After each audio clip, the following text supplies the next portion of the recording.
Hello दोस्तों, online education platform पर आपका हार्दिक स्वागत है। मेरे चैनल का नाम है लेट अस लर्न लैंग्वेज। अगर आपने अभी तक चैनल को सब्सक्राइब नहीं किया है तो चैनल को सब्सक्राइब कर देना, और अगर वीडियो अच्छा लगे तो वीडियो को लाइक कर देना। हम आज स्टैंडर्ड 9th जो गंगा बुक है उनका काव्य लेके आए हैं, जिनका नाम है राम लक्ष्मण परशुराम संवाद।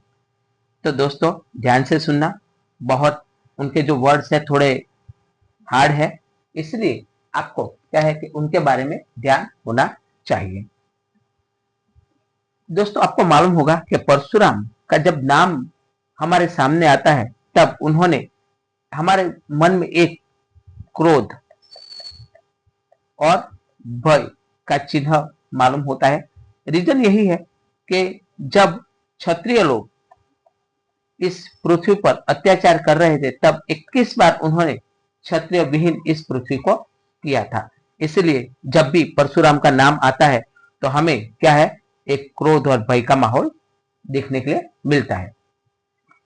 वो भृगुपति थे, मतलब भृगु के पुत्र थे, और यहां बात बताई गई है कि राम लक्ष्मण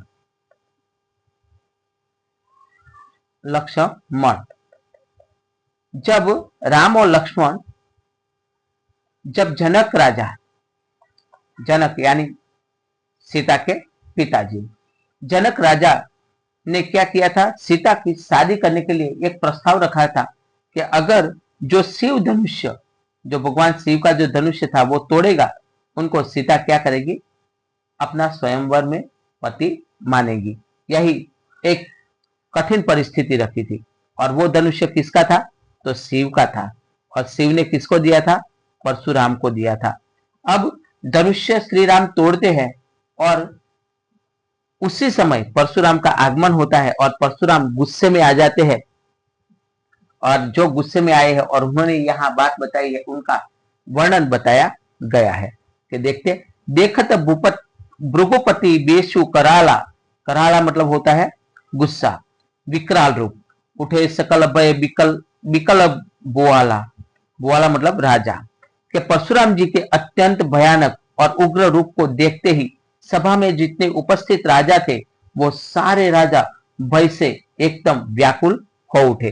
दोस्तों आपको ये जो हार्ड वर्ड है उनका मीनिंग यहां बताया गया है, आपके परेशानी न हो इसलिए। भृगुपति मतलब परशुराम जी, बेशु मतलब बेश रूप, कराला मतलब भयानक, सकल मतलब सभी, विकल मतलब व्याकुल, और बुआला मतलब राजा। अब मैं ये मीनिंग नहीं पढ़ूंगा क्योंकि यहाँ ऑलरेडी दिया हुआ है, मैं सीधा अर्थ आपको बताऊंगा, तो थोड़ा ध्यान में रखना। आपको दिक्कत आए तो मीनिंग यहाँ देख लेना। पितु समेत कही कही निज नामा, लगे करन सब दंड प्रणामा।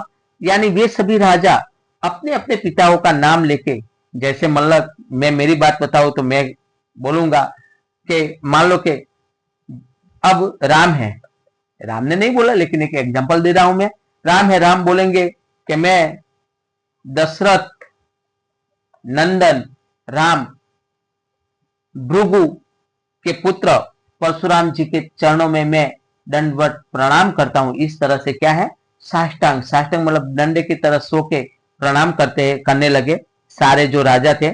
यहाँ देखो इमोजी रखी है प्रणाम करते हुए, नम्रता का भाव रखते हुए, यानी यहाँ क्या है, इस तरह से हमने इमोजी भी रखी है, बाकी बच्चों को पता चले कि किस तरह से भाव है। जे ही सुभाय चित वही हितु जानी, सो जान ये जनु आई खुटानी। खुटानी मतलब होता है बुरा समय। कि परशुराम जी ने बताया कि परशुराम जी के स्वभाव से ही जिसकी ओर देखते थे वह राजा समझते थे कि उनका अंतिम समय आ गया है। मतलब क्या है, अंतिम आफत आ गई, मुसीबत आ गई है। क्योंकि मैंने आपको बताया कि उससे पहले परशुराम जी ने 21 बार नक्षत्रिय मतलब क्षत्रिय विहीन पृथ्वी को कर दिया था। जनक बोहरी आई सिरुनावा, सिय बुलाई प्रणामो करावा। फिर राजा जनक ने आगे आकर उनका भगवान परशुराम के चरणों में अपना सिर झुकाया और अपनी बेटी को भी बुलाया, मतलब सीता जी को भी बुलाया, और सीता जी को भी बोलते हैं कि आप भी क्या करो, परशुराम जी के चरणों में प्रणाम करो। इस तरह से क्या है कि उन्होंने बताया। आशीष दिन ही सखी हरसानी, निज समाज ले गई सयानी। अब परशुराम ने सीता जी को आशीर्वाद दिया। उनकी जो सखिया बहुत खुश हो गई। समझदार सखिया सीता जी को वापस लेके अपनी सहेलियों के समूह में चली गई। अब आप दोस्तों देख सकते हो कि सीता जी क्या है कि प्रणाम करती है, तब उनकी सखिया वो क्या हो जाती है, खुश हो जाती है। रीजन क्या? क्योंकि परशुराम ने यहाँ क्या दिया, आशीर्वाद दिया सीता जी को। इसलिए उनकी सखी जो है उनको लगा कि बात अब क्या है कि हमारी जो सखी है सीता है वो बिल्कुल सेफ है। क्यों? क्योंकि उन्होंने भगवान ने आशीर्वाद दिया है कि भाई तुमको मैं आशीर्वाद देता हूं। विश्वामित्रु मिले पुनि आई, पद सरोज मिले दो भाई। अब विश्वामित्री आते हैं। अब दोस्तों आपको बता दो कि विश्वामित्री कौन है, तो गुरु है। किसके गुरु है? कि राम लक्ष्मण के गुरु है। इसलिए उन्होंने क्या किया कि राम और लक्ष्मण को लेके आते हैं और प्रणाम करवाते हैं। दोनों भाई क्या करते हैं कि चरण कमल जैसे जिनका कमल है, कमल जैसे जिनका चरण है, वैसे क्या है परशुराम को प्रणाम करते हैं और फूल अर्पण करते हैं मन से। राम लखन दशरथ के डोटा, दिन ही आशीष दिखी देखी मल जोटा। परशुराम जी ने ये राजा दशरथ के दो पुत्र राम और लक्ष्मण को देखा, यानी उनको बहुत सुंदर और पराक्रमी जोड़ी है ऐसा उनको एहसास होता है और हृदय से क्या है उत्तम आशीर्वाद भी निकल जाते हैं। अब और क्या हो जाते हैं, सब खुश हो जाते हैं। क्यों? क्योंकि ये जो धनुष्य तोड़ा था किसके लिए तोड़ा था? सीता के लिए तोड़ा था। और किसने तोड़ा था? राम ने तोड़ा था। तो ये दोनों को क्या किया कि ये जो परशुराम है वो परशुराम ने आशीर्वाद दे डाला। इसलिए सब लोगों को ऐसा लगा कि चलो भाई हम कैसे एकदम बिल्कुल सेफ है। राम ही चितई रहे थकी लोचन, रूप अपार मार मदल मोचन। यानी श्री राम उस अनुपम अपार सौंदर्य देखता है। परशुराम की आंखें एकदम क्या हो जाती है, थमी की थमी रह जाती है। वो सोचने लगे अरे ये तो राम जी का रूप कैसा है, कामदेव से भी घमंड को चूर करने वाला था। मतलब अब आपको दोस्तों मैं बता दूं, कामदेव जो है ना, वो कामदेव किसका? रति का पति है। किसका? रति का पति है। और कामदेव जैसा सुंदर, यानी सुंदर हैंडसम जो कोई इंसान नहीं था। लेकिन यहाँ राम को जब देखते हैं तो यहाँ परशुराम जी को ऐसा लगता है कि अगर कामदेव भी आ जाए ना तो भी कामदेव का घमंड भी चूर हो जाए। राम के इतना सुंदर चेहरा है। इसलिए उन्होंने बताया कि बहुरी बिलोकी विदेह सन कहु काह अति वीर, पूछत जानी अजान जिमे व्यापेऊ कोपु शरीर। यानी परशुराम क्या करते हैं, चारों ओर देखने लगते हैं और राजा जनक से पूछते हैं कि भाई एक घबराहट और ये भीड़ क्यों है। यानी आपको मालूम है कि शोले में जब गब्बर आता है और फिर पूछता है गांव में जाके, अरे सांबा इतना सन्नाटा क्यों है। इस तरह से ये क्या है, खौफ बताता है परशुराम का। क्योंकि राजा जनक भी चुप है, सारे लोग घबराहट है, भीड़ है। क्या बोलते हैं, कुछ जानते ही एक अनजान व्यक्ति की तरह वो पूछते हैं। और परशुराम का जो शरीर है ना वो क्रोध से गुस्से से कांप रहा है। अब परशुराम का गुस्सा आना, शिव धनुष का प्रसंग बताया है कि समाचार कही जनक सुनाए, जे ही कारण महिप सब आए। यानी राजा जनक ने परशुराम जी का सारा समाचार विस्तार से सुनाया कि देखो हमने सीता जी का स्वयंवर रखा हुआ है और इसीलिए ये जितने भी राजा है वो सारे राजाओं को हमने क्या किया है, यहाँ एकत्रित किया है। सुनत बचन फिरी अनत निहारे, देखे चापखंड मही डारे। अब जनक की बात सुनकर परशुराम की दूसरी तरफ उन्होंने क्या की, अपनी दृष्टि नजर है वो चली जाती है। वहां उन्होंने देखा तो ये धरती पर भगवान शिव का जो धनुष है, दूसरी तरफ देखते हैं तो लगता है कि शिव के धनुष के टुकड़े हो गए हैं और धरती ऊपर गिरे हुए हैं। अति ऋष बोले वचन कठोरा, कहू जड़ जनक धनुष के तोरा। धनुष्य के टुकड़े हुए देखा तो परशुराम और गुस्से में आ गए और एकदम भयानक कठोर वाणी में बोलता है कि हे मूर्ख जनक, यह शिव धनुष किसने तोड़ा। यानी ये जो शिव धनुष टूटा हुआ पड़ा था ना, धरती पर, तो एकदम गुस्से में आके बोल देते हैं, देखो आग बबूला हो गए, गुस्सा हो गए हैं। बेगी दियाऊ मुड नत तज आजू, उलटऊ मही जही लही लव लाजू। यानी उन्होंने बताया कि अपराधी को तुरंत मेरे सामने लेके आओ, हे मूर्ख, नहीं तो आज क्या है, तुम्हारा जो राज्य है वो राज्य पूरा उलट पुलट कर दूंगा। यानी पूरा जो ये राज्य है, साम्राज्य है, वो साम्राज्य को, जनकपुरी को क्या करना चाहते हैं, पूरा बेर बिखेर करना चाहते हैं, यानी नष्ट करना चाहते हैं। उनके पास जो फरसी थी, वो फरसी से, फरसी मालूम है ना कि इस टाइप की जो होती थी ना, वो फरसी, यहां से वो क्या करते थे, पकड़ते थे और सबको मार देते थे। अति डरू उतरू देतन उपनाही, कुटिल बुपहर से मन माही। यानी परशुराम जी के इस भयानक क्रोध से, डर से राजा जनक क्या है, कोई उत्तर दे पा रहे नहीं थे, जिसे देख के सभा में अत्यंत दुष्ट जो राजा मन ही मन क्या हो जाते थे, खुश हो जाते थे। दोस्तों आपको मैं बता दूं कि मान लो कि ये जनक है, लेकिन जनक राजा के भी क्या होंगे, शत्रु होंगे, और वो भी यहाँ क्या है, तमाशा देखने आए होंगे। शायद सीता के स्वयं मुझे भी सीता मिल जाए, इसी उद्देश्य से आए होंगे। लेकिन क्या है, उनको तो सीता मिली नहीं। जब उनको सीता नहीं मिली, तो ये जो शत्रु है, वो शत्रु जब परशुराम जी ने जनक पर गुस्सा किया, तो ये लोग क्या है कि बहुत खुश हो गए, सोचने लगे कि वाह, आज तो मजा आ जाएगी, अभी जनक को क्या है कि मार पड़ेगी, या तो उलट पुलट उनके राज्य कर देंगे, ऐसा होने लगे। इसलिए उनके सारे शत्रु है वो क्या करने लगे, खुश होने लगे। सूर्य मुनि नाग नगर नर नारी, सोचे ही सकल त्रास उर भारी। यानी वहां उपस्थित देवता, मुनि, नाग, नगर के सभी नर नारी जो लोग आए थे सीता के स्वयंवर देखने के लिए, वो सबके हृदय के अंदर भारी भय समा गया, भड़क सब आ गई। तब क्या होगा, सबके मन में क्या है, एक क्वेश्चन मार्क उठने लगा कि भाई अब क्या होने वाला है। यहाँ जितने भी क्वेश्चन मार्क किया जाए ना, इतना कम है। ऐसे सारे सवाल लोगों के क्या है कि हृदय में उठने लगे। मन पछिताती सीएम महतारी, विधि अब सवरी बात बिगारी। सीता जी की माता जो सुनैना है, यानी जनक की पत्नी, मन ही मन पछताने लगी, ईश्वर से प्रार्थना करने लगी। देखो यहाँ एकदम पछताती हुई ईश्वर से प्रार्थना करती, दो हाथ जोड़ के कि हे विधाता, अब बिगड़ी हुई बात है वो आप ही संभालना। हम कहते हैं ना कि मैंने तो वो काम कर दिया, लेकिन संभालना किसके हाथ में है, हे प्रभु तुम्हारे हाथ में है, तुम अब संभालना। भृगुपति कर सुबाऊ सुनी सीता, अरध निमेश कल्प सम बीता। यानी परशुराम जी का ऐसा भयानक स्वभाव देख के, उनका ऐसे कठोर वचन देख के, जो सीता जी की आंख झपकने का आधा पल भी कैसा लगने लगा, करोड़ों साल लगने लगा। कल्प, कल्प मतलब क्या होता है, करोड़ों साल, यानी कल्प, कल्प का मतलब होता है कि ब्रह्मा का एक दिन, और ब्रह्मा का एक दिन मतलब ऐसा कहा जाता है 1,24,00,000 जितने वर्ष होते हैं, तब ब्रह्मा का एक दिन माना जाता है। एक दिन मतलब होता है क्या, वो होता है कल्प।